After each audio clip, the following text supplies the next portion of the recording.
Eh bien bonjour à tous, j'espère que vous allez bien, on se retrouve aujourd'hui sur Tarisland. Et oui, alors déjà, avant même de commencer la vidéo sur le jeu, première question, qu'est-ce que je fous sur Tarisland? Parce que pour ceux qui me suivent depuis un petit moment, j'avais déjà fait des vidéos sur le jeu il y a de ça quasiment un an.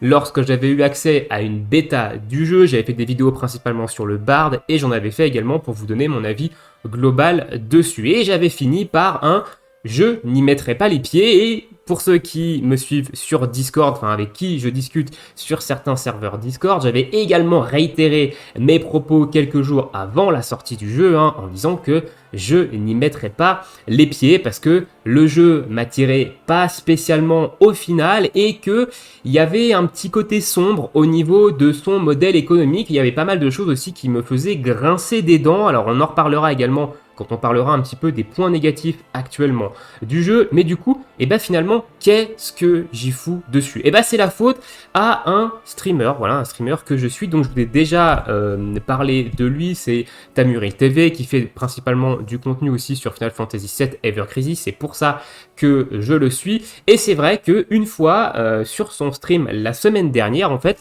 j'ai dit que j'y mettrais pas les pieds, etc. Et il a eu un discours qui m'a fait un petit peu changer d'avis quand même en disant que oui, le jeu, on y était aussi principalement là pour passer du bon temps en communauté, donc pour jouer ensemble, pour faire des donjons, etc. On n'était pas là pour tryhard non plus, il n'y avait pas non plus de prétention de rester des mois dessus, donc déjà ça m'avait fait un petit peu réfléchir, et lors de la sortie du jeu, vendredi, du coup, j'ai suivi son live stream où il a découvert le jeu, et à force de le regarder y jouer pendant la journée, et du coup ça m'a donné envie quand même de donner sa chance au jeu malgré les a priori que j'avais dessus et les choses qui me déplaisaient un petit peu dessus. Donc finalement je suis allé dessus et pour l'instant je prends quand même du plaisir. Donc on s'éclate avec sa communauté, on fait quelques donjons, on a fait des raids, etc. Donc pour l'instant c'est très cool. Maintenant attention, j'y resterai pas non plus et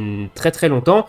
La semaine prochaine, du moins, je crois que c'est ça, oui, la semaine prochaine, le 2 juillet, il y a The First Descendant qui sort, c'est le jeu que j'attends le plus sur cette année 2024, et du coup, ça va me laisser très peu de temps pour d'autres jeux, donc Tarisland passera très certainement au second plan. Mais du coup, voilà, aujourd'hui, je suis sur Tarisland, et il y a aussi une petite raison, alors ça c'est une excuse un petit peu bidon, je pense, c'est qu'en ce moment, au niveau des jeux vidéo, j'ai pas grand chose à mettre sous la dent. C'est donc que j'ai Final Fantasy VII Ever Crisis, et globalement, c'est un petit peu tout. De temps en temps, je suis un peu de Battlefield 2042 avec des potes, je suis un peu de Rocket League, mais j'ai pas d'autres jeux en fait sur lesquels je suis posé, donc ça laissait aussi le champ libre pour pouvoir jouer à Tarisland. Voilà un petit peu pour la question, qu'est-ce que je fous dessus? Alors, excuse bidon, excuse pas bidon, ça c'est à vous de juger. Retournement de veste, ça c'est très, c'est très certain, le retournement de veste. Mais voilà, j'assume entièrement le fait d'avoir changé d'avis, et comme je dis toujours, il n'y a que les cons qui ne changent pas d'avis. Voilà, donc maintenant, on va parler un petit peu plus en détail du jeu. Je vais vous faire une présentation du jeu pour ceux qui ne savent pas ce que c'est Tarisland. Peut-être que ça pourra vous donner l'envie en fait de mettre les pieds dessus. Et ensuite, je vais vous présenter un petit peu les points que je trouve positifs sur le jeu et les points qui me font un petit peu grincer des dents. Et on parlera également du modèle économique parce qu'il y a beaucoup de questions en suspens autour de ce modèle économique. Et moi-même, j'avais quelques petites questions par rapport à ça. C'est est-ce que le jeu est un pay to win ou pas du tout? Donc je vais vous répondre un petit peu à cette question également de mon point de vue. Je vous mettrai les timecode encore une fois en description. Écoutez, sur ce, on est parti. On va parler déjà d'une présentation rapide de Tarisland. Alors Tarisland, c'est un MMO RPG dans un univers fantasy, dark fantasy. Donc ça, c'est à vous de voir, mais c'est l'univers du jeu. Donc on va retrouver des elfes, des humains, voilà, toutes les créatures que vous pouvez retrouver dans la fantasy et dans la dark fantasy. C'est un MMO du coup qui est PC mais cross-platform mobile, et ça, le côté mobile, on va énormément le ressentir, et on en reparlera un petit peu dans les points négatifs, mais ce côté mobile, je pense, va peut-être lui porter préjudice au sein de la communauté.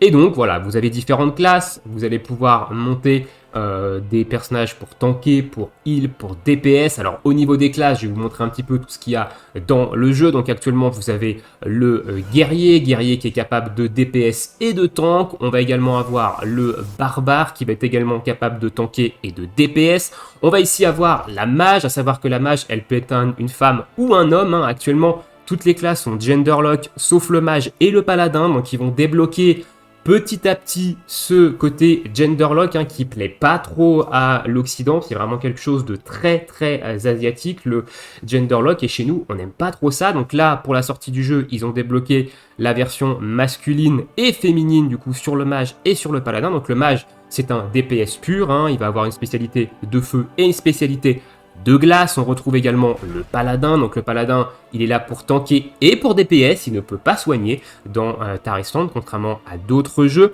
On va retrouver la prêtresse, donc la prêtresse qui elle va soigner et va pouvoir également DPS. Alors si vous avez remarqué, on va tout de suite parler de quelques petites inspirations. Le guerrier, pour ceux qui jouent à League of Legends, vous avez dû reconnaître une très grosse inspiration d'un personnage qui s'appelle Garen, très certainement, voilà. Donc c'est la société Tencent qui est derrière Tarisland, et Tencent il possède 100% des droits de Riot Games en Chine, donc Riot Games c'est ceux qui font League of Legends. Donc évidemment il y a une petite inspiration ici de notre ami Garen. Et au niveau de la prêtresse, on pourrait reconnaître Lux, par exemple. Voilà, si on parle ici de l'inspiration de League of Legends. Donc prêtresse, heal, DPS. On va retrouver le voleur ici. Donc voleur qui est une classe purement DPS, qui va avoir deux spécialisations.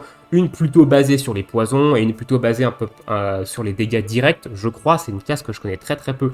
Donc si je dis des conneries, voilà. Mais en tout cas, c'est du full DPS. Le chasseur, donc chasseur également full DPS. Une spécialisation plutôt précision, où il va falloir rester immobile pour faire un maximum de dégâts, et une autre spécialisation qui se tourne surtout au niveau des bêtes. Vous allez pouvoir invoquer deux familiers qui ont des effets différents, ainsi pour maximiser votre DPS. On va avoir le nécro-fantôme qui a une spécialisation DPS, mais également une spécialisation de soins, et on finit par le barde, donc la classe que j'avais présentée lors de ma dernière vidéo sur le jeu, qui a une classe de DPS et également qui a une spécialisation de soutien. À savoir que, vous allez le voir de toute façon quand on va rentrer en jeu, quand vous avez une classe qui a une spécialisation de DPS et une classe qui a une spécialisation de soins, et vous allez switcher entre les deux spés, et quand vous êtes en spécialisation de soins, vous n'avez aucun sort vous permettant de DPS. Vous ne pouvez faire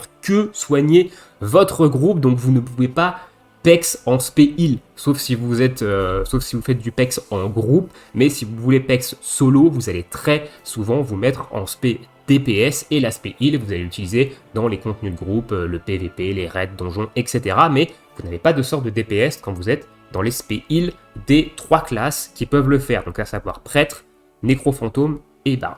Voilà au niveau un petit peu de la présentation des classes. Donc moi je joue mage, voilà, donc on va se rendre dans le jeu. Donc je joue mage feu principalement, j'aime énormément cette classe, et on va parler un petit peu plus en détail du contenu que peut proposer le jeu actuellement. Alors déjà, premier point négatif sur le contenu du jeu, et c'est quelque chose qui va freiner, je pense, beaucoup de joueurs, c'est que on est bridé en termes de progression. Tous les jours, on a le niveau maximum se débloque de quelques niveaux supplémentaires. On peut avancer la quête principale. On a également un nouveau donjon qui se débloque, parfois un mode de jeu en plus. Mais du coup, vous n'allez pas pouvoir jouer toute la journée sur la même classe, parce que vous allez très vite vous retrouver bloqué, et on va vous dire, comme ici, vous le voyez en haut à droite, à demain. Rendez-vous dans 20 heures pour continuer la quête principale et avec les nouveaux contenus débloqués. Donc ça, on a du contenu qui se débloque tous les jours. Alors, c'est un point négatif pour les giga tryharders, évidemment, parce que du coup, on avance très vite et on est bloqué très vite, donc on va passer à autre chose. C'est un point positif pour les joueurs un petit peu plus casus, voilà, parce que ça leur permet de faire leur petite heure et demie de jeu par jour, et de pas être complètement à la traîne par rapport aux gens qui turbo-pulvérisent le contenu du jeu. Et du coup, ça peut être également un point positif par rapport à l'activité quotidienne sur le jeu. Donc ça veut dire que vous n'allez pas turbo-pulvériser le jeu en 2 jours, et au bout et au bout du deuxième jour, vous allez dire ah bah j'ai fini tous les raids, j'ai fini tous les donjons, j'ai fini tout ce que propose le jeu, bah j'ai rien à faire, salut. Voilà, là vous allez avoir du contenu qui va se débloquer de manière quotidienne. Donc, après, vous le voyez comme vous le voyez, il y a du positif, il y a du négatif dans ce système de blocage quotidien, et je pense que ça va quand même freiner pas mal de joueurs par rapport à ça, qui aiment pas se sentir bridés, parce que là encore une fois, on ressent le côté mobile du jeu, parce que ça, les bridages comme ça, c'est quelque chose de très mobile friendly, donc pour les joueurs qui sont des joueurs PC, qui attendent des MMORPG sur PC, forcément ça, c'est quelque chose qui va les rebuter un petit peu. Donc ça, c'est le premier point positif, négatif. Ça, c'est en fonction de votre façon de consommer le jeu. Ensuite, deuxième point un petit peu négatif, on va en parler maintenant, c'est le fait que le jeu ne prend pas nativement les claviers AZERTY. Voilà, vous êtes obligé de passer en clavier QWERTY si vous voulez pouvoir avancer avec vos touches ZQSD. Alors, en 2024, c'est assez commun qu'on voit ce genre de problème. Les éditeurs ne prennent absolument pas le temps pour la sortie Day One de faire ce genre de fonctionnalité, de prise en charge plutôt. Et c'est vrai que nous, Français, on est relous. On n'a pas le même clavier que les autres, on a une langue un petit peu plus complexe, donc il y a également des éditeurs qui ne prennent pas le temps de faire de la traduction aussi en français, parce que c'est beaucoup plus long que dans d'autres langues. Donc c'est vrai que sur ce côté-là, on ne peut pas forcément leur jeter la pierre, on est un petit peu relou sur ce plan-là et on n'est pas non plus une énorme communauté, donc c'est compréhensible aussi qu'ils ne veulent pas dépenser de l'argent, sachant qu'il y a peut-être un tout petit gain derrière. Mais c'est quelque chose quand même quelque chose qui m'énerve quand même. Voilà, le fait qu'il n'y ait pas cet effort de fait, mais bon, ça devient quand même assez commun. Le jeu est en français. Voilà, je l'ai dit, le jeu est traduit en français. C'est vrai que lors de la précédente bêta, on avait le doute sur le fait qu'il y ait la traduction française à la sortie du jeu. Là, le jeu est en français. Ensuite, au niveau du contenu maintenant, j'ai parlé un petit peu rapidement de cet aspect prise en charge du clavier QWERTY, cet aspect blocage au niveau du contenu. On va parler maintenant plus en détail du contenu. Qu'est-ce qui nous est proposé dans ce jeu? On va avoir le classique leveling, donc vous allez avoir les quêtes, évidemment vous allez être bloqué dans la quête principale, mais au fil du temps ça va avancer, et vous allez parcourir différentes maps. À l'heure actuelle, il y a 3 maps de disponibles, il y a Illumine Argent, Canyon d'Ancash et la forêt brumeuse. Vous avez également la périphérie d'Illumine Argent qui est également disponible.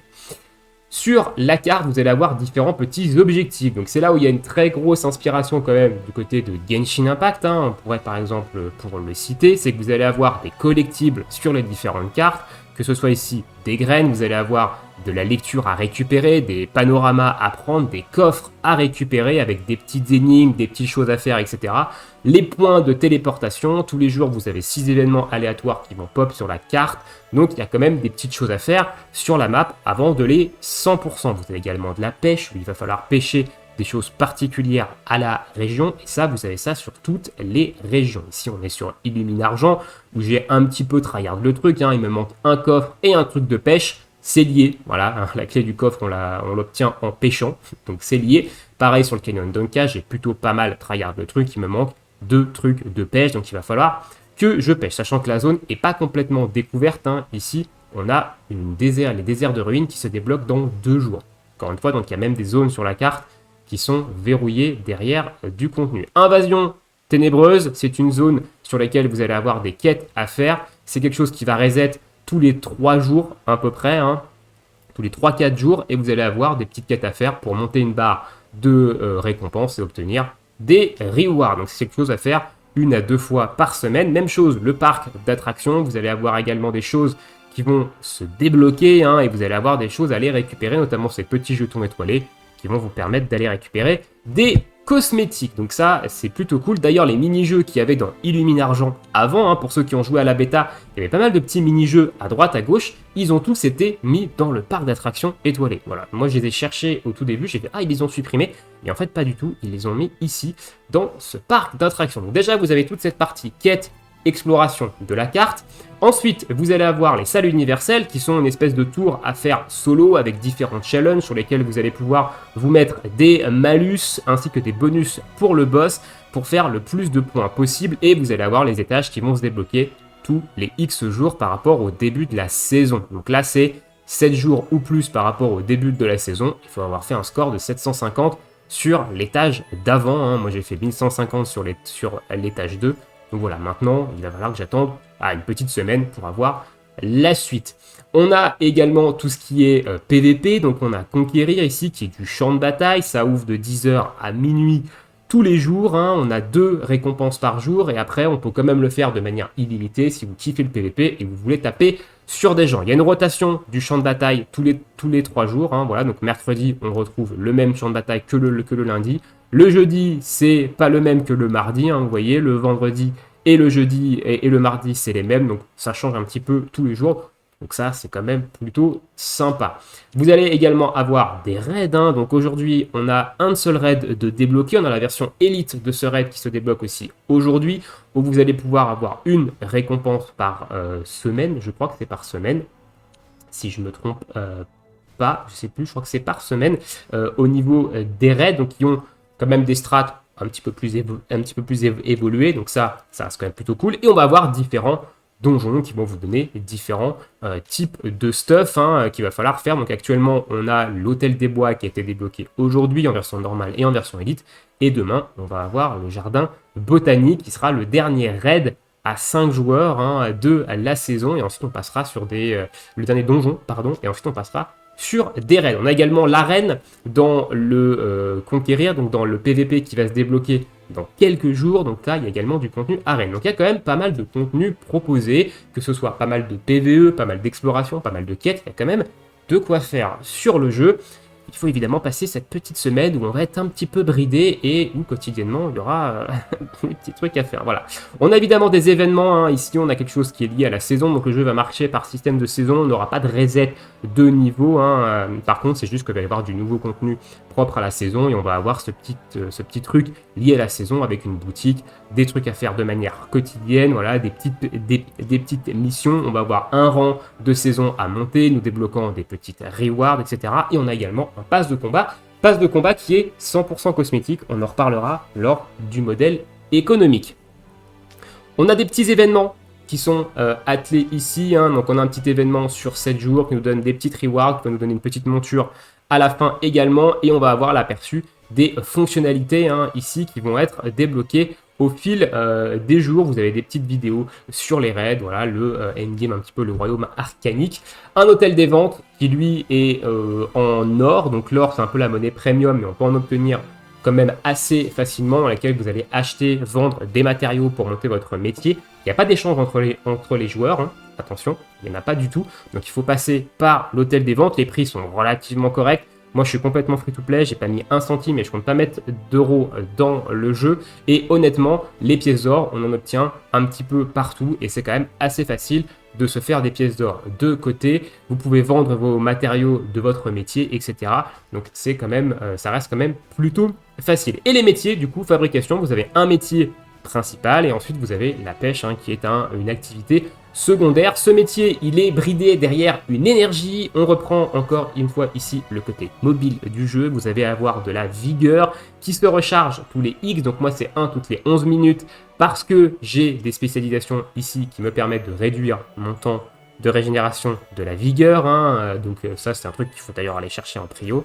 Et derrière, évidemment, je vais pouvoir craft. Donc moi, je suis joaillier, ça me permet de crafter notamment des bijoux, ça me permet de crafter des gemmes pour le stuff.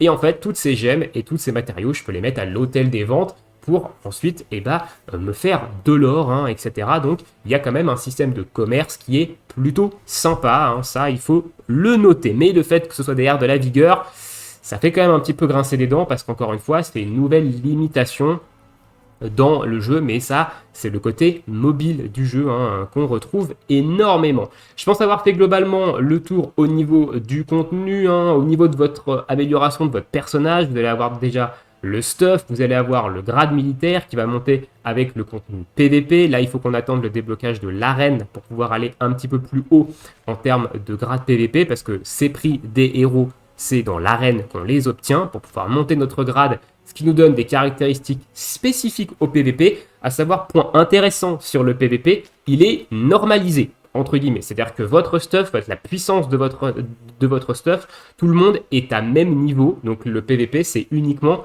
votre skill. Voilà, donc déjà, on écarte le pay to win côté PVP à ce niveau-là parce que c'est du contenu qui est normalisé. Donc ça, c'est plutôt cool, hein, attention quand même. On va avoir l'atelier qui va nous permettre de sertir des gemmes dans les différents emplacements de nos stuffs, nous permettant d'avoir des statistiques supplémentaires. On va pouvoir le renforcer avec des parchemins également pour lui donner des statistiques supplémentaires. Et on va pouvoir également le tremper. Alors ça, je ne sais pas trop ce que c'est, hein. Je pense que ça doit pouvoir nous permettre de changer des statistiques. Peut-être, hein, il faudrait que je regarde tremper. Grâce à la trempe, vous pouvez remplacer voilà, l'attribut amélioré ou l'attribut spécial d'une pièce d'équipement correspondante à la pièce d'équipement actuelle. Donc ça, c'est plutôt sympa. Ça permet de façonner un petit peu notre stuff parce qu'il y a des stats aléatoires, évidemment. Sur le stuff, hein, ça serait pas un bon jeu mobile s'il n'y avait pas de RNG sur le stuff. Ensuite, vous avez l'arbre des pierres inscrites. Ça, c'est complètement free-to-play. C'est des pierres que vous allez obtenir de manière quotidienne en faisant les activités quotidiennes. Donc ça, là-dessus, il n'y a pas d'inquiétude. Vous allez avoir des emblèmes qui vont être un petit peu une construction de votre build. Et là, vous avez différentes stats à aller récupérer dans cet arbre-là. Donc, plus vous allez jouer de manière quotidienne, plus vous allez récupérer ces fameuses pierres inscrites et plus vous allez booster en fait vos statistiques via cet arbre-là. Et ensuite, on a les compétences. Donc, vous avez les compétences de base. Vous avez une compétence un petit peu spammable. Vous avez des compétences à temps de recharge. Donc, vous avez en tout 6 compétences, hein, ici, qui sont sur la barre du bas. 3 compétences ultimes, qui sont des compétences que vous pouvez modifier ici dans l'onglet ultime. En fonction de la classe, vous avez certaines choses, hein, et elles ont un temps de recharge quand même plutôt long. Vous avez un bouclier, un soin, un bling, donc une compétence de mobilité, du silence, etc. Enfin, il y a pas mal de choses. Et ensuite, vous allez avoir, donc, alors, au-delà des compétences, vous avez vos 2 spécialisations. Hein. Ici, moi, je suis en feu, mais vous avez également la spécialisation givre pour le mage. Vous cliquez sur activer. Ça vous change directement votre spécialisation. Ça vous change également les stats principales de votre équipement. Voilà, toutes les stats de critique, donc les améliorations que vous avez en critique passent cette fois-ci en combo, parce que c'est la stat principale de la spécialisation givre. Donc ça, c'est quand même très très bien, hein. Vous pouvez être un petit peu avec le même stuff sur les 2 spécialisations. Vous allez avoir un système de talents, où vous allez pouvoir vous faire un petit peu votre propre build.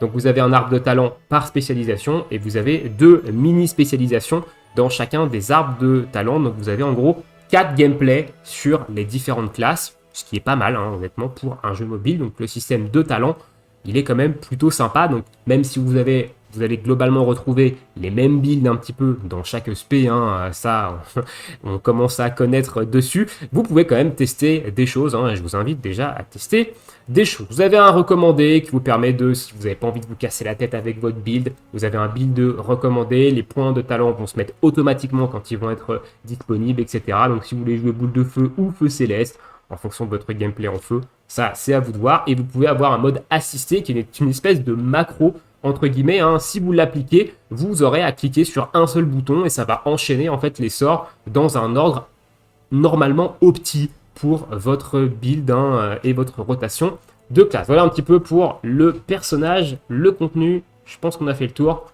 Passons maintenant au modèle économique. Est-ce que Tarisland est un pay to win? Est-ce que c'est un free to play? Est-ce que c'est un pay to fast? Et je vais vous répondre à cette question parce que j'étais très sceptique par rapport au modèle économique et du coup, on va voir ça maintenant et on finira là-dessus. Alors, au niveau du modèle économique, déjà, je peux vous le dire d'entrée, j'ai fait le tour de la boutique et on n'est absolument pas sur un pay to win. Vous n'avez absolument pas besoin de payer pour progresser, pour augmenter en puissance. Actuellement, le jeu est hyper free-to-play friendly. En ce qui concerne le pay to fast, maintenant, actuellement, on est encore en phase de blocage. Donc, on est bloqué de manière quotidienne et du coup, il n'y a pas de pay to fast parce que ce que vous allez acheter, en fait, ça ne va pas vous permettre d'aller vraiment plus vite que les autres parce que vous allez être bloqué dans le jeu au même niveau que tout le monde.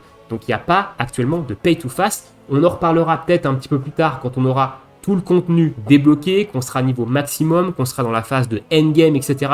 Peut-être qu'il y aura du pay to fast pour aller un petit peu plus vite dans l'amélioration de son stuff, mais encore une fois, le PVP, lui, il est normalisé, donc peu importe la vitesse à laquelle vous allez, quand vous allez rentrer en PVP, vous allez avoir les mêmes statistiques que tout le monde. Voilà, donc là-dessus, pour moi, il n'y a pas de problème. Donc la question que je me pose maintenant sur ce modèle économique, c'est comment ils vont faire de la thune? Parce que dans les MMO mobiles, on sait que ça attire souvent les grosses baleines, les gens qui aiment bien mettre du cash pour pouvoir avoir des personnages plus forts que les autres, pour rouler sur les autres en PVP. On sait que ça marche très très bien. Là, on est sur du PVP normalisé, donc il n'y a pas vraiment de cash à mettre pour rouler sur les gens. On va être sur du PVE, mais globalement, le PVE, c'est quand même très accessible de manière free-to-play. Alors, qu'est-ce qu'on a dans cette boutique? Qu'est-ce qui vont pouvoir leur permettre de gagner de la thune? Le Battle Pass également. Le Battle Pass, c'est quelque chose de très très cosmétique. Vous avez des montures. Bon, certes, vous avez des pièces d'or, ce qui peut vous permettre d'acheter plus de choses à l'HDV, mais encore une fois, moi je suis free-to-play et je ressens pas le manque de pièces d'or. Je peux progresser, je peux acheter ce que j'ai besoin pour progresser dans mon métier. Pareil, les potions de vigueur, il n'y en a pas à l'achat en euros. Vous ne pouvez pas en acheter, donc vous ne pouvez pas accélérer la rapidité avec laquelle vous montez votre métier. Et de toute façon, ça n'a aucun intérêt parce que ce que vous allez crafter, ça va être totalement out level par rapport à votre niveau actuel. Donc vous n'allez même pas pouvoir le porter, ça ne sera même pas vendable. Donc ça n'a pas d'intérêt en plus de ça. Donc il n'y a pas de potion de vigueur, il n'y a pas de truc. Même les pierres inscrites, il n'y en a pas de manière payante. Donc vous ne pouvez pas booster votre arbre ici, aller plus vite que tout le monde. Il n'y en a pas. Donc c'est vraiment uniquement du confort. Vous allez avoir des sacs, des emplacements. Vous allez avoir des cosmétiques. Et encore une fois, les cosmétiques, il n'y en a pas énormément de manière payante. Si on regarde au niveau de l'apparence, vous allez avoir celui-ci qui est payant, celui-ci qui est payant, celui-ci qui est dans le pass de combat, celui-ci qui est dans le marché. Ça, c'est bien un succès. Ça, c'est dans le marché. Ça, c'est du succès. Ça, c'est du succès. Ça, c'est dans le marché. Succès, marché, succès. Voilà, donc globalement, si on va dans le marché, j'ai 2 réels cosmétiques que je peux acheter, ici. Voilà, que 2 cosmétiques. Au niveau des armes, j'ai que 2 trucs. Et au niveau des couvre-chefs, j'ai même rien. On pourrait également parler de la tête. On peut acheter des petits trucs à mettre sur la tête ou des auras, etc. Et on peut acheter des montures, voilà, des montures terrestres et des montures volantes. Et ainsi que des petits familiers. Mais c'est que du cosmétique, ça n'apporte aucune statistique. Ça n'apporte absolument rien du tout. Donc, comment ils vont faire de la thune? Parce qu'il y a très peu de choses qui sont intéressantes à acheter dans le jeu. Le Battle Pass, c'est uniquement cosmétique. Ça n'apporte pas vraiment d'accélération à votre progression. Les skins, il n'y a pas de statistiques. C'est que du cosmétique. Et encore une fois, la plupart sont obtenables dans les succès. Plus de la moitié sont obtenables dans les succès du jeu. Et ce n'est pas des skins lambda. Alors, vous avez les skins légendaires ici, qui eux sont payants et qui vont coûter extrêmement cher. Attention, c'est là où ça va coûter très cher, c'est plutôt du pay to skin, en réalité, le jeu. Mais globalement, je me demande comment ils vont faire de la thune, parce qu'actuellement, on est dans la phase de blocage, donc il n'y a aucun intérêt de payer, parce qu'on n'avancera pas plus vite que les autres, on n'aura pas plus de puissance que les autres, c'est uniquement de l'apparence, du skin. Voilà, donc je sais que chez eux, ils sont peut-être, en Chine, ils sont peut-être très fervents de ce côté skin. Moi, personnellement, je vais aller chercher des skins de manière gratuite. Il y en a qui sont quand même super stylés. Celui-ci, il est quand même très très joli. Mais je vais pas dépenser de la thune pour des skins. Voilà, je suis pas très skin. Donc, je me demande comment ils vont faire de la thune sur le jeu. J'attends de voir un petit peu le chiffre d'affaires du premier mois du jeu. Parce que c'est vraiment l'interrogation que j'ai. Parce qu'il n'y a pas de pay to win. Il n'y a pas de pay to fast. C'est que du pay to skin. Et du coup, il n'y a quand même pas énormément de skins proposés pour un lancement. Donc, je me demande un petit peu comment ils vont faire de la thune. Alors, il y a également, au-delà du pass de combat, il y a également un autre pass qui est... alors, je sais plus où est-ce qu'on le voit, ce pass-là. Hormis ça, donc ça, c'est des événements également que vous pouvez récupérer. Ici, c'est le marché. Alors, voilà, vous avez le marché. Donc, chose intéressante, marrant, c'est qu'il y a du gacha pour les skins. Alors, pourquoi pas, à la limite. On obtient des clés quand même, des pierres de prière de manière gratuite. Mais encore une fois, c'est uniquement du cosmétique. Donc, voilà. Et par contre, ça coûte très cher. Voilà, je vous dis, ça coûte extrêmement cher ici. Et ici, vous allez avoir évidemment les trucs, les skins en plus. Je crois que c'est des objets, ça, qu'on obtient quand on pool. Voilà, donc vous avez une chance d'obtenir X trucs et il faut 2400, donc c'est extrêmement cher. C'est des skins qui coûtent plusieurs centaines d'euros, donc c'est vraiment très cher. Et du coup, je voulais vous montrer un peu la dernière truc. Donc vous avez voilà le truc de premier achat, mais du coup, je ne trouve plus l'espèce de passe qu'on a. Voilà, bref, je trouve qu'on a une espèce de passe VIP, mais pareil, qui n'apporte absolument rien au niveau du jeu. Vous avez des réductions à droite, à gauche, mais c'est pas non plus hyper intéressant. Donc voilà, modèle économique très sain, très free-to-play friendly. Maintenant, je me pose la question de comment ils vont faire pour rentabiliser le jeu, et sur un jeu gratuit, c'est quand même une question à se poser, parce que s'il n'y a pas d'argent qui rentre, il n'y a pas de contenu développé, et malheureusement, le jeu ferme. Voilà. Donc, je pense avoir fait le tour globalement sur Tarisland, hein, un petit peu présentation du jeu, contenu, PVP, personnages, modèle économique. Moi, je vais passer encore quelques jours sur le jeu. La semaine prochaine, il y a The First Descendant qui sort, donc je sais pas trop si je resterai vraiment très longtemps. Ça deviendra peut-être un side game. On verra un petit peu ce que ça propose, mais pour l'instant, je m'amuse sur le jeu. Je ferai peut-être une vidéo d'ailleurs pour vous présenter un petit peu plus le mage en spécialisation feu, hein, si vous voulez jouer mage en spécialisation feu, un petit peu ce que j'ai Theorycraft dessus, etc. et quelles sont les choses que je trouve intéressantes. Mais je pense que ça s'arrêtera là au niveau du contenu. Je vous laisse ici, je vous souhaite à tous une très bonne journée, très bonne soirée, bon jeu, et à bientôt. Ciao, ciao.